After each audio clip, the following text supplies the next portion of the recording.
Well, welcome back to another edition. And we often talk on this particular show about the psychological work required to heal our relationship with money. But there's a neighboring discipline that I've referred to from time to time that really walks right up to that line, called life planning. So we're going to explore that today. And I'm joined by Lillian Turner. And Lillian's not only a seasoned financial planner, she's also a dedicated and educated life planner. She's also, are you the president or incoming president? I am president. I'm chair of National FPA Next Gen this year. Yes, of the Financial Planning Association Next Gen, right? Mm-hmm.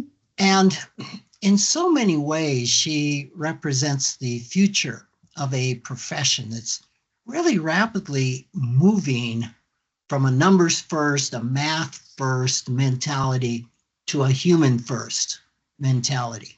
So we're going to discuss the intersection of that, maybe where financial planning is going, and learn a little bit about Lillian. So thank you so much for making time to talk to us.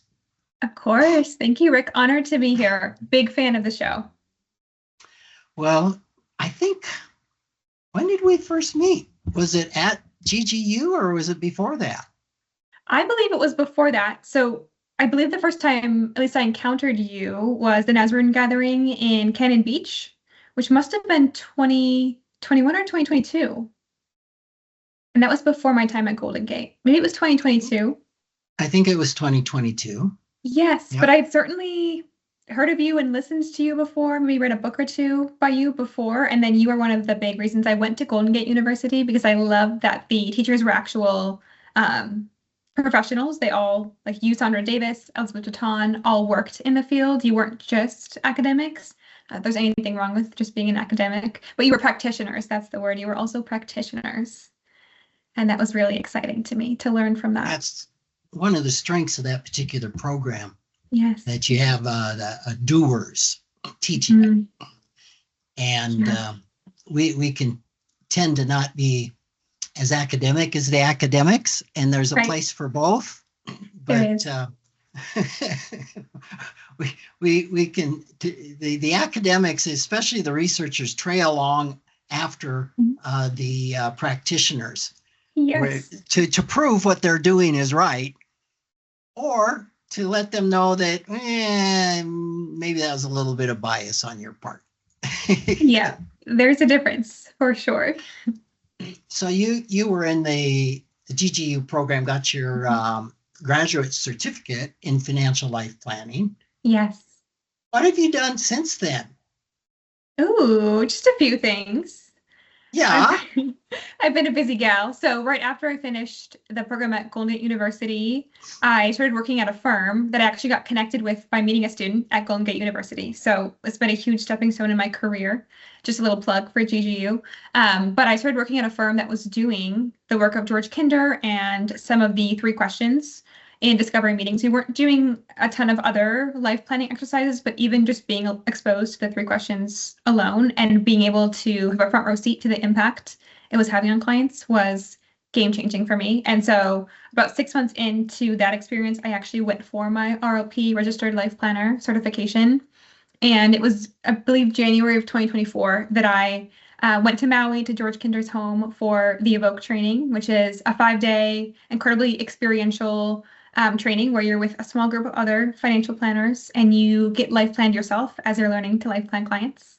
And so from there, it's about a year-long process. I did the 2-day 7 stages training a few months later, and then they have a 6-month mentorship. So I went through that program. I'm also in the process of getting my CFT, my Certified Financial Therapist certification, Rick. I haven't told you that yet. So that's been a really cool journey. And then right around the time that I went through the RLP process, one thing that came out of that was me wanting to launch my own financial coaching and life planning centered practice. So I've been a little bit busy doing that. And then, of course, you and I ran Nazarene in 2024, the Nazarene gathering. And then, of course, my work with FPA has been a wonderful use of my time. You have been busy. Well, I'm delighted that you're going to get the CFT, Certified Financial Therapist designation. That's great. Yeah, And it's been a long so, time coming. yes, yeah, and you are a sponge for knowledge, Yes. and I love that. There might be somebody else on this call that's kind of like that. Maybe. We're both lifelong learners. So tell me, from your perspective, you know financial life planning, you're getting the glimpse, you're learning about financial therapy. Yeah. Where's that dividing line between life planning and financial therapy? Because I think sometimes they're used interchangeably, sometimes not. I think there's a lot of projection on what life planning and what financial therapy is. Yes, agreed, Rick. I think a lot of miseducation, which hopefully this is the direction the industry is heading. There will be a lot more awareness of the difference and the correlation between the two. But my technical answer, as you know, is financial therapy is more focused on the past. Financial coaching, can be somewhat in between, is more focused on the present. And then life planning is generally focused on the future. The analogy that George Kinder uses, maybe you use this as well, Rick, but life planning is kind of like snorkeling. You're going a little bit below the surface with clients, whereas financial therapy is scuba diving. You're going really deep and you require, an oxygen tank or advanced certification. I would correlate that to be able to take a client scuba diving with you. There's a lot that goes into that. So I would say that I personally, though, am somewhere in the middle. In some ways, I think it's very individualized in how comfortable the practitioner is with guiding clients through things. And of course, we use the term like, you never want to go further than you're comfortable being with a client. But I'm someone that will talk about anything with you: sex, death, money. You can tell me you murdered someone, like you could tell me anything and I will follow you there and facilitate conversation. So maybe I toe the line a little bit, but I do think there is a line and there should be a line between the two. So that I love your description of therapy being scuba diving. Yeah. And life planning being snorkeling. Mm-hmm. I think that's a great one. It's a good visual.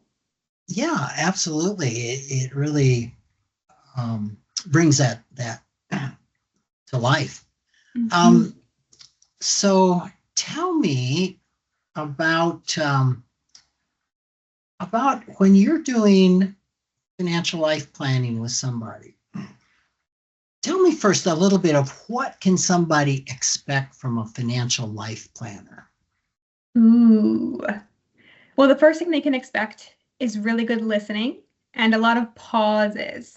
There's a lot of us pausing and giving the client space to think, to reflect, to dream. This obviously isn't a guarantee, but in my experience, a lot of my clients experience complete transformation, a total shift in the way they see the future or the way that they are using their money as a tool for living their most fulfilling life, which of course is my goal.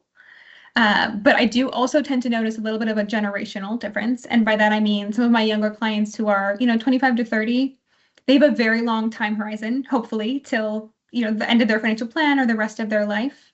And it can be harder for them because they don't have as much life experience, perhaps, to think so far ahead. Whereas some of my clients who are nearing retirement or already in retirement tend to just have a clearer visual, or in a way, and on occasion, get more out of the life planning process just because they have so much life that they've lived to reflect on and to think about, mistakes or regrets or things that they haven't done. And they're also a little bit closer to the end of their lives. And so maybe there's some more real sense of our mortality.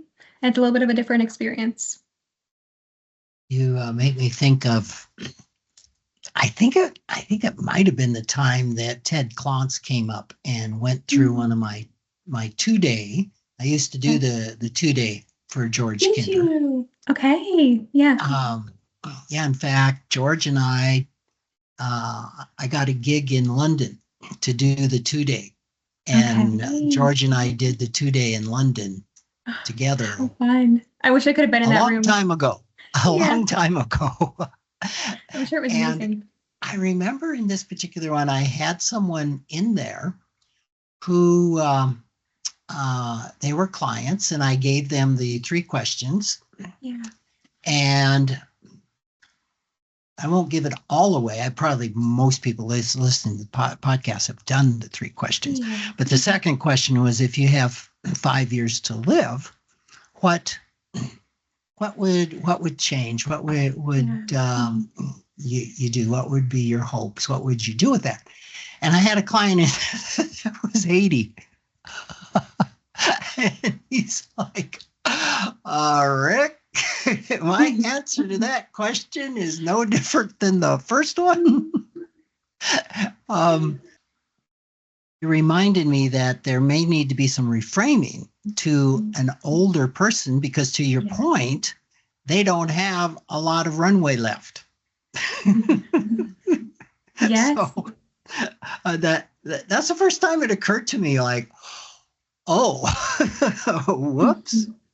Yeah. So what I also find though, Rick, too, we're on the topic of reframing, is sometimes the 3 questions hits different or feels different if you are someone who is already wildly financially independent, where you have massive amounts of wealth. And so in question number 1, where it's like you wake up, with massive abundance, what would you do? It's where you're already in that scenario. And so how do we kind of reframe that to still make it really impactful?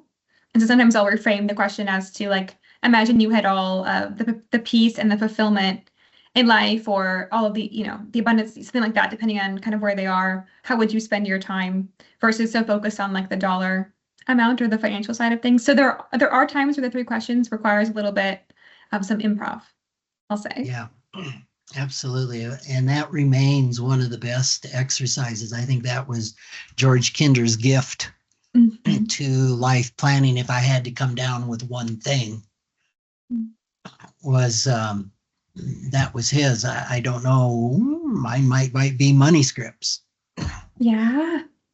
You have a lot, So, Rick. You have a lot of gifts you've bestowed upon us. Oh, you're sweet. So I'm curious with you. You obviously love the relationship. You love people. You love connecting. Yeah. And in that way, you're put together very differently than I, because I love the numbers and the data. And if an emotion would get out in the room, I'd try to squash it out. And let's look at that mutual fund chart. Yeah.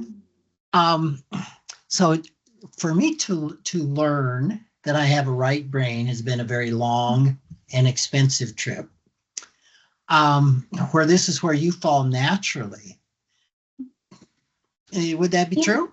I mean, obviously you were drawn to numbers, or you wouldn't be in this field.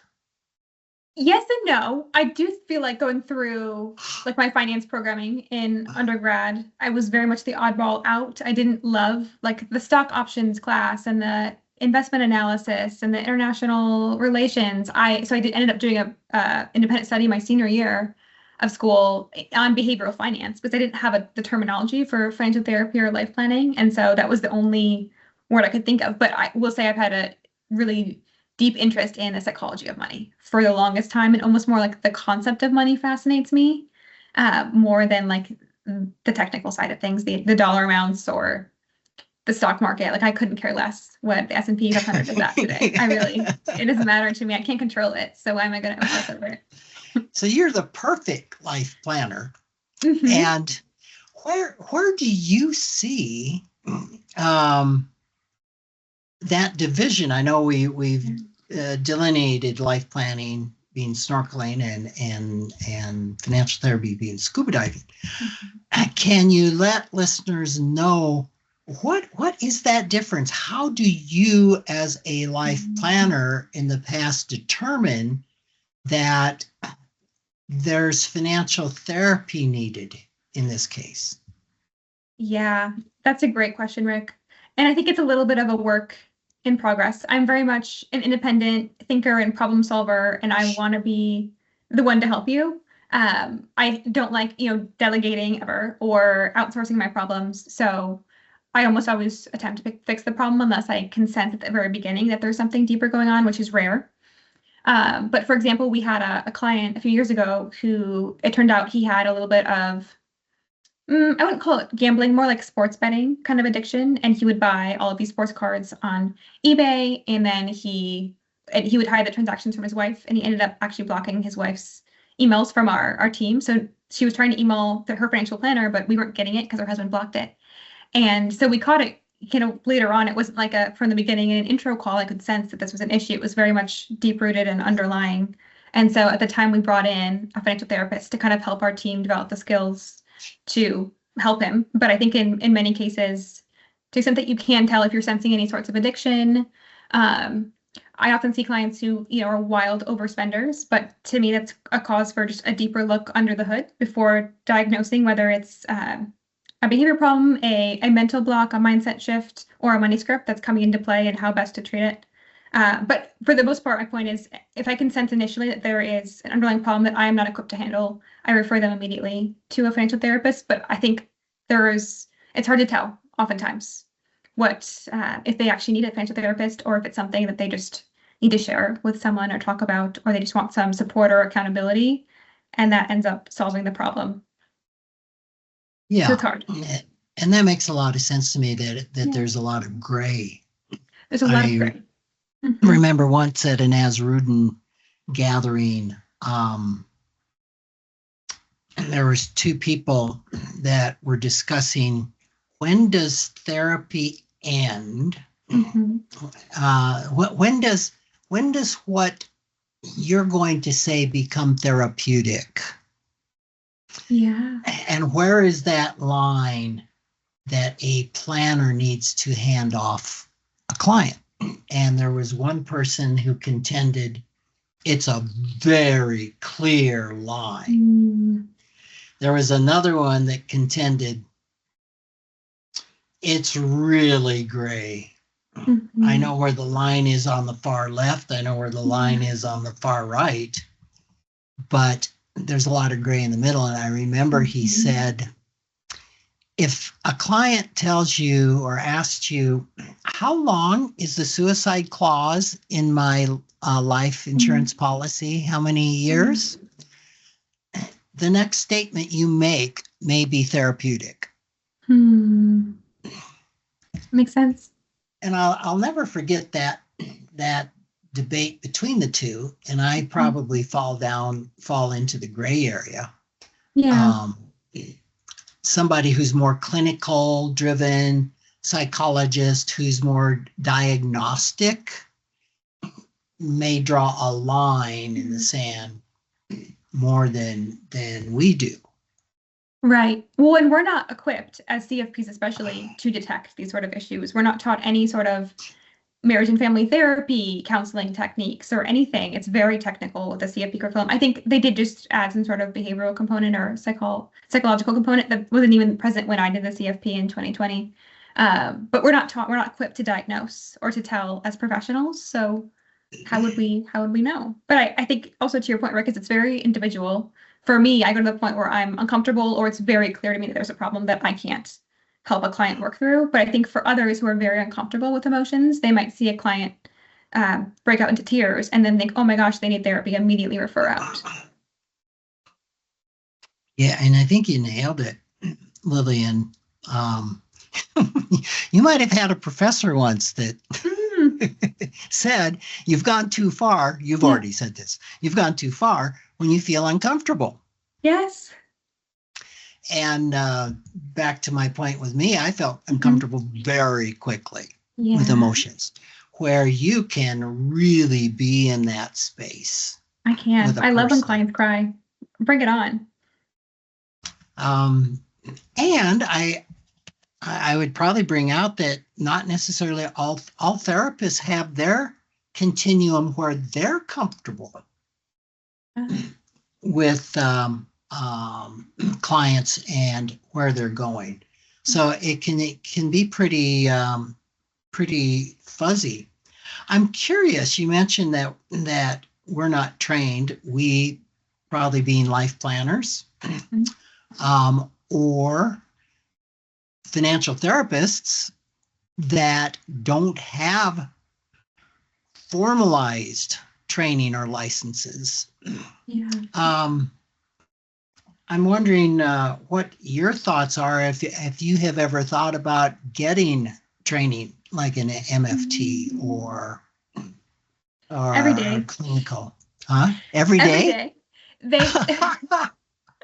They and they can make it really hard though, Rick, to do like a basic LMFT course or immersion family therapy training. Like it's hard to find without being part of a huge program. Obviously, I don't want to go and get a master's in it. That feels counterintuitive. But I would love to take a single course. And so for me, it's a lot of self-study, reading books. Same with IFS. I just bought Dick Schwartz's book, You're the One You've Been Waiting For, to learn more that way, because it's hard to find training on these different types of modalities if I'm not trying to become a full-on therapist. But absolutely, I think it needs to be, to some extent, part of the CFP curriculum, or at least offered as like CE for financial planners to know a little bit more about what financial therapists actually do, get some good resources, figure out when to diagnose and refer out.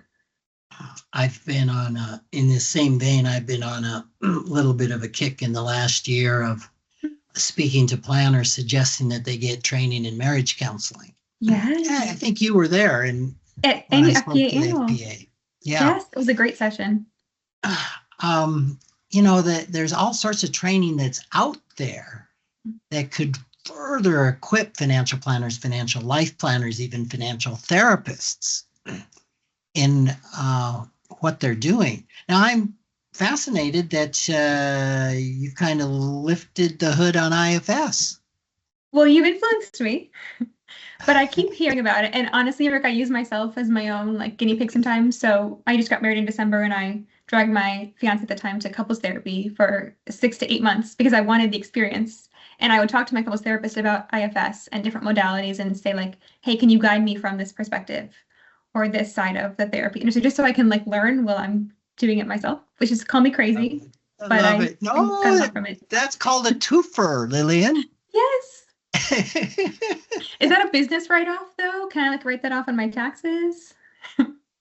I would seriously think that you potentially could, or at least a portion of it, because it's there's no better training than doing your own work. Agreed. And we can only take our clients as far as we've gone ourselves. I heard that from a good man once too. Mm-hmm. So I look at that as a necessary business expense in doing this work, doing your own counter-transference work.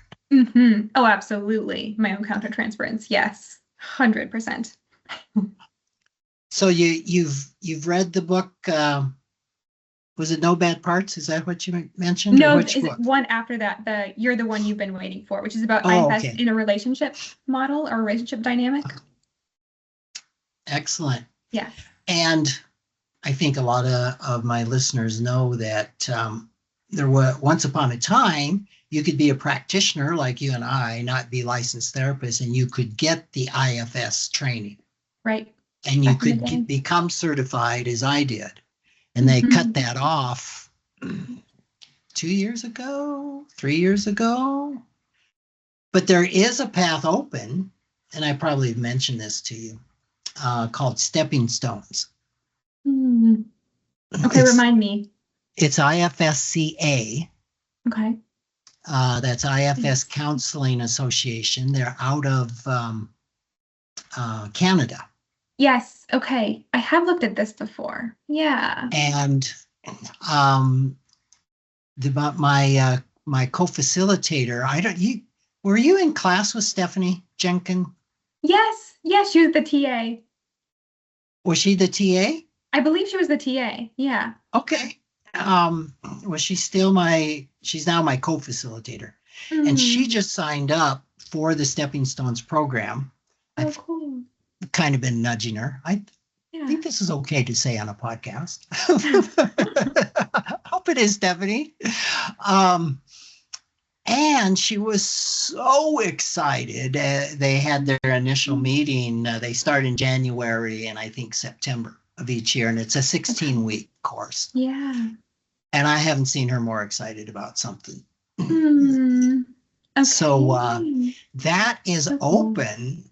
And the instructors are amazing. And Robin Dixon One of their lead trainers is amazing. I Okay. was able to spend a week with her down in Costa Rica at one of Dick's retreat weeks. Yeah. And she's also plugged into money. Okay. Yes. So on your plate, put Yes. that on your plate as a way to get the IFS competencies. Yes. I love that idea. Something about IFS definitely calls to me, and I need to dig deeper into that. And along the same line, you can get your own IFS therapist I can. and start experiencing it. Yes. And I've I tried them will all tell, at this point. So it's IFS is the last modality. I feel like I is, haven't is experienced as a the client. last one. And Yeah. I use what I have learned in my own IFS work.